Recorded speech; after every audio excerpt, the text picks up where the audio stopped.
বেলাবতে বিএনপির ইফতার ও দোয়া মাহফিল। বিএনপির কেন্দ্র ঘোষিত কর্মসূচির অংশ হিসাবে নরসিংদী বেলাবতে বিএনপির ইফতার ও দোয়া মাহফিল অনুষ্ঠিত হয়েছে।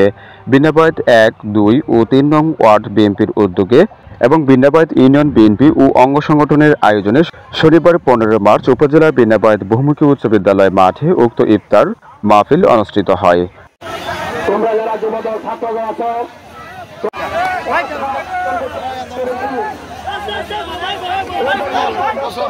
যাচ্ছি, এটা অত্যন্ত আনন্দিত, অত্যন্ত গর্বের বিষয়। আমরা আপনাদেরকে দিনের সহিত বলবো, আমরা যাতে সমাজসেবক নবীন নওয়াজের সঞ্চালনায় উক্ত ইফতার ও দোয়া মাহফিলে প্রধান অতিথি হিসেবে উপস্থিত ছিলেন বেলাবো মনোহরদীর সাবেক এমপি বীর মুক্তিযোদ্ধা অ্যাডভোকেট সর্দার সাখাওয়াত হোসেন বকুল। আমাদের সম্মুখে উপস্থিত হয়েছেন, আপনারা সুশৃঙ্খলভাবে বসেন এবং আমাদের ইফতার গ্রহণ করার পরে মূল্যবান বক্তব্য শুনে এ সময় উপস্থিত ছিলেন উপজেলা যুবদলের আহ্বায়ক আক্তার হোসেন, বিনাবাদ ইউনিয়ন বিএনপির সাবেক সভাপতি ওয়াসিম উদ্দিন।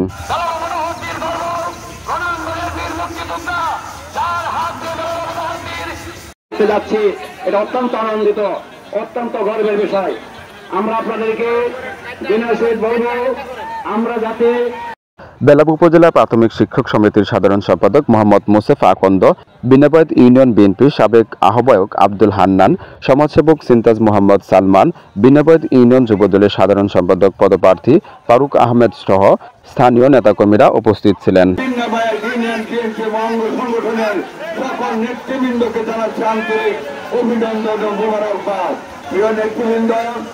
এখনো আমাদের সামনে অনেক ষড়যন্ত্র চলছে। বিএনপি যাতে ক্ষমতায় না যেতে পারে, নির্বাচনকে বিলম্বিত করার ষড়যন্ত্র চলছে। একটি বিশেষ রাজনৈতিক গোষ্ঠী বাংলার জমিনে সেই রাশিয়া থেকে আসা পাখির মতন ষড়যন্ত্রে লিপ্ত হচ্ছে। বিভিন্ন কথা বলে, বিভিন্ন দাবি দেওয়া তুলে যে নির্বাচনকে পিছিয়ে দেওয়ার জন্য ফ্যাসিস্ট আওয়ামী লীগের নেত্রী শেখ হাসিনা ভারতের মাটিতে বসে তার এই দেশে রেখে যাওয়া দূষণদেরকে নিয়ে বাংলার জমিনে আবার ফেসাদ সৃষ্টি করে আমাদের গণতান্ত্রিক অধিকারকে আবার হরণ করে এই দেশে আবার ফেসিবাদের সৃষ্টি করতে চায়। সেই ফেসিবাদের চালে পা দিতে চায় আমাদের আরেকটি রাজনৈতিক গোষ্ঠী জামাতে ইসলাম, আমাদের নবগঠিত ছাত্র সমাজ। তাদেরকে আমাদের রুখতে হবে। বাংলার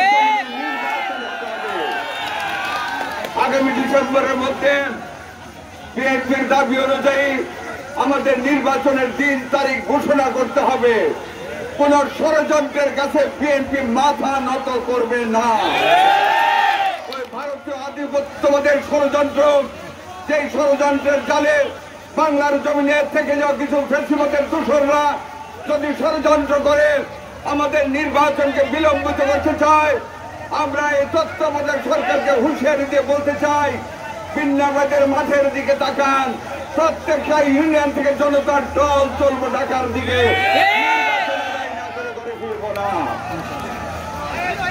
আপনাদেরকে শুধু আশ্বস্ত করতে চাই, দোয়া করবেন আমাদের নেতা জনাব তারেক রহমানের জন্য। তারেক রহমান যদি বেঁচে থাকে, তারেক রহমানের গতিশীল নেতৃত্বে